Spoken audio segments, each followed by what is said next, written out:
When Hafez said, even after all these years, the sun never says to the earth,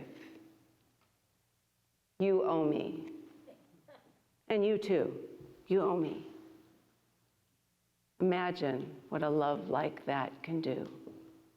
It can light the whole sky with a love like that. That's what we're talking about this morning. The love that has no opposites. Now we have one little four-letter word, love.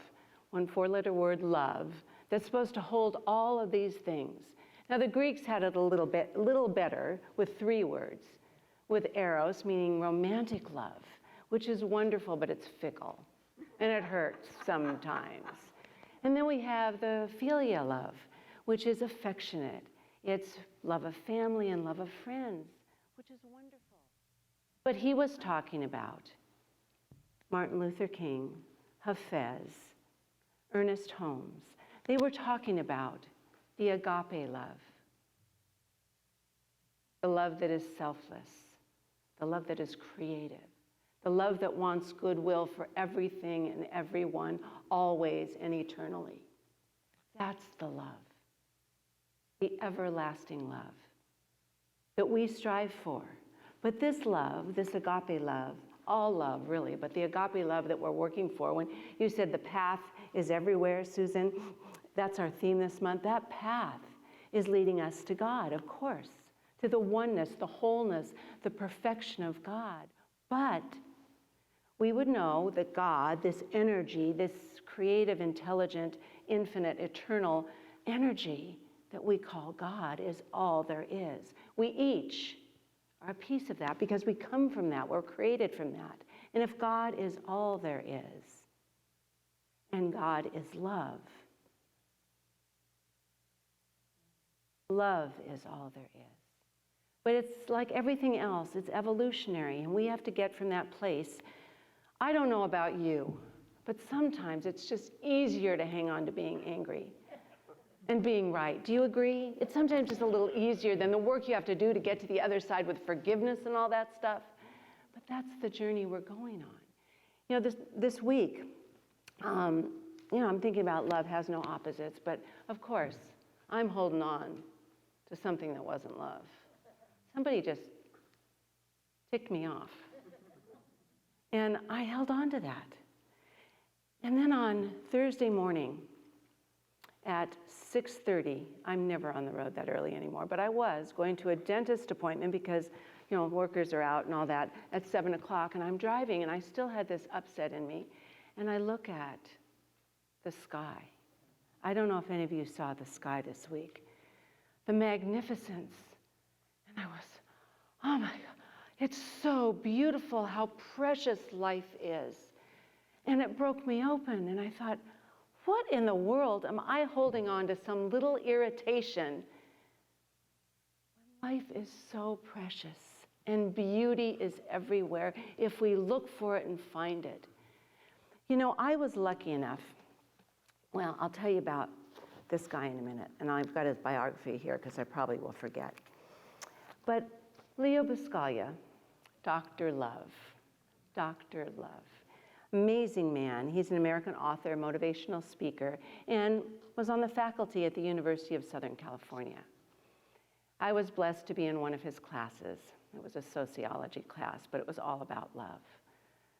This man was amazing because he just believed in the power of love, but also the difficulties that we get to get there, the challenges of trying to open ourselves up to be in the place to love everybody. He knew that. And he got to be called Dr. Love because a student at SC had committed suicide. And it really broke him open to think about. Now listen to what he says, to contemplate human disconnectedness. Where have we been? Human disconnectedness, we're living it, so we know it. But he thought about that, and he thought about the meaning of life, and what he came up with was he started a non-accredited class called Love 1A. And it broke open. It wasn't just the college campus. it broke open and people heard his message. And that became his first book called Love. And he was found, this was in the 80s, and he started a PBS, public broadcasting system. He went on PBS, and people loved his heartfelt sharing of stories about love, but the difficulty of getting there and ways to do it. And he became known as the Love Doctor. And there's something he said that really changed my life, besides just his class in love. But he was the first one that started the message about the importance of hugs, how important it is for human beings to have the physical connection of hugs. He said you need 5 hugs a day just to be alive, just to live. You need 8 to maintain, and 12 to thrive. And I remember telling that to my mom, and it became her mantra. She'd say, I haven't had my love quota today, because that was so important. And it wasn't something that she knew, that wasn't really something at that time was really a big deal until he broke it open. Hugs every day, just to feel alive. So here we are, and we know that love God is all there is. We're supposed to. That's the truth. But you know how creative we are. We can negate the truth. We can not tell the truth. We can refuse to hear the truth, that love truly is the answer and love is all there is. And we can go our own way. We can live in the lower energy. But Martin Luther King said, you can love a person who does evil deeds. You can. You can. And he said, you can love the person and hate the deed. You don't have to agree with the deed. But why do we love that way? Because that's the way God loves. God does not play favorites. God doesn't say, oh, Terry, you've been a good little girl, so I'm going to give you more sun, more light, more blessings than anybody else in the room. Now, this little guy over here, let's see, who should I pick on? Where's Bruce? Bruce, you've been a naughty little guy. I know you. I'm not going to give you so much sun today. That's not how it works. These blessings are bestowed on all. Now, our job is to get in alignment with them, and that's the journey. So in Leo Buscaglia's last book, Born to Love, which we all are, he tells a lot about the process of loving. And he has a story very much about, like I did, shared about forgiveness. And he said he was watching little kids on the playground, and they were saying, you're so stupid. Well, I'm not as stupid as you are. I don't want to play with you anymore. Well, get out of here. And so they separated, angry little tiff they were having. And then Leo Buscaglia said he walked by less than 10 minutes later, and the kids were back playing again, because they'd gone through the process of transcendence and loving. They'd gone through that. They knew how to let go of that feeling, work through it, get it out, work through it, pull themselves back together, and get back to what's right and real and good and healthy for us. But here's what he says. Children are much more forgiving than adults. Somewhere in the process of growing up, we seem to have become experts, absolute experts, at holding grudges, cradling fragile egos, and an unforgiving nature. He said, we develop razor-sharp memories of past wrongs and keep them close to be pulled out at any time we need them. He said, we become skilled arguers with the main emphasis we have to win the argument. Not to learn, not to grow, not to listen, not to understand, but with the main objective to be right, to win. Forgiveness comes only when we can identify with others and admit to our own imperfections and be accepting of theirs. Isn't that true? Isn't that so true? You know, love isn't just this mamby-pamby good feeling that we have. It's a container. I want you to think about this. It's a container that holds all of our emotions. And in that example of the children, they had a tiff where the emotions, the anger, the upset, the hurt feelings were all playing out, right? We do that sometimes. That's okay. But in this container of love, they're meant to dissolve so we can move on and recognize and see that beautiful sky, the grandeur of nature, the majesty of being able to hold it all and move on. How adept are you at moving on? Are you holding anything right now? The answer is yes, because we do. Yes. I mean, we could say love has no opposites, and I'd say, oh, you can only imagine the divorce I'm in. Not, Kirk, that was just an example, just an example. You can, look what I'm going through. No. Well, I'll tell you what, we, us, you and me, have the ability to harmonize any situation. Our thoughts create the conditions and experiences of our life, and it's not the truth all the time, it's the way we perceive what's going on, right? We can make up stories about things that happen, and they aren't very loving. But if we turn and decide, you know, I'm going to go from that space from my thought to step into that space before I act or I speak or make a decision. The glory of the sky that I ran into on Thursday morning at probably 6:39 a.m. on the road, on the highway, was about the moreness that's available all the time. We can dissolve those unforgiving feelings if we want to, if we're willing to do that hard work of moving from here to there, from here to the transcendent place where those feelings dissolve. We can let them go and they become something else, not put them in our pocket for another time to pull out, but decide to be in the allness of life. I was reading somewhere where an author, I can't remember, I have all my books and different things on my desk, was saying, can you please remember how precious this life is? And when you go out today, can you smile at every person you meet so they feel seen and like they matter? Because let me tell you, we all need it. There's not a person here that doesn't want to matter and be seen and feel loved. That's for all of us. So when Jesus talked about his commandments of to love God, well, that we can do that, and love everybody, love your neighbors, love your enemies, love everybody. Well, Leo Buscaglia had a little answer to that too. How do we do that? He said that he went on an interview, and I know Kirk and I, when we were doing our angel store, went on a couple of interviews where we knew people didn't believe in angels and they really didn't want us there, but it was the right thing to do to get ratings for the TV to talk about angels. But so he's talking about going on a television show and knowing when he walked in that the host had no clue who he was or what he believed. And the host said, Is it true that you say we should love everybody? Incredulously. Yes, I'd say that's a true statement, Buscaglia responded. Well, he laughed, that's not only crazy, it's impossible. I don't love everybody and I don't even want to. And instead of being put off, Dr. Buscaglia said,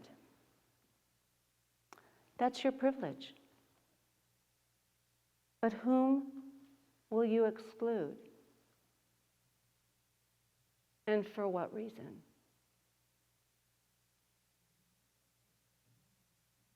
Good questions. Who do we exclude and for what reasons? We can see others' imperfections, but are we accepting our own? You see, he said the title of that particular article of his, that little writing of his, was, if you can't love everybody, you really don't love anybody. And it means you're holding back part of yourself. My dear friend Rumi said, our task is not to seek for love. That's not what we're here to do. It's to look inside ourselves and find out all the barriers and the walls that we've built, the anger, the grudges, the unforgiving nature we have, all of that, all those places, those walls we've built, seek those out and let them go. That's our job. Well, we know that we're made of love, so that makes perfect sense for us. So I'm going to ask you today, nothing big, love everybody. Really? I'm not kidding. It's going to be a hard, that's what I mean. You're not going to like me after this, but that's okay. You don't have to like my deeds or my words, but you can still love me. It's okay. But here's what Buscaglia said about this. And let me say, I believe truly, we know our soul is eternal and goes on. We know that love never dies, it goes with us. I believe, and this is just my belief, that when we pass, we do have a life review. But there's only one question. How well did you love? And it's a question we have to answer for ourselves. The only judge is ourselves. And we get to answer that question and make adjustments and learn even as we grow in ever-evolving beings. But this is what Dr. Love says. He said, approach everyone you meet as an individual with dignity and a life as complicated and mysterious as yours. Discard preconceptions and suspend, even for a moment, that phrase, that idea you say, oh, I know that type. I know that type. Can't do that. Do these things, and you might, perhaps, learn the most important lesson that love can teach us. That each and every person is worthy of love, simply because they're human. One of God's unique creations. And begin from there. So let's just take just a moment and close your eyes with me as we close this part of our grand call to love everyone. But first of all, ourselves. We cannot give what we do not have.